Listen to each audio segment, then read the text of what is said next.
Құрметті жас дос, сын есімнің мағыналық түрлерін қалай ажыратуға болады? Ол екіге бөлінеді: сапалық және қатыстық деп. Сапалық сын есім нақты сын есімнің өзінен ғана тұрады. Яғни үлкен, жақсы, тәтті, әдемі. Мысалға, үлкен алма, жақсы адам, тәтті ас, әдемі қыз деген сынды. Ал қатыстық сын есім ол жерде өзі аты айтып тұрғандай, сын есім тек қана қатысып қана тұрады. Мысалы, өнерлі бала десек, ол жерде қандай бала? Өнерлі бала, яғни сын есім болады. Бірақ негізіндегі сын есім ол жерде қатысып қана тұр. Мысалы, өнер деген сөз басында ол зат есім болған. Не? Өнерлі деген жұрнақ қосылу арқылы ол сын есімге айналды. Ашық есік.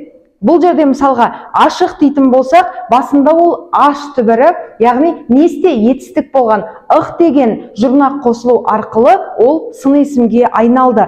Бойшаң адам. Бұл жерде де бой не? Дәмді ас. Мысалы, бұл жерде қандай ас? Дәмді ас. Дәм не? Зат есім. Д деген жұрнақ қосылу арқылы ол сын есімге айналды. Видео пайдалы болса, маған тіркеліп, өз достарыңызбен бөлісе кетіңіз.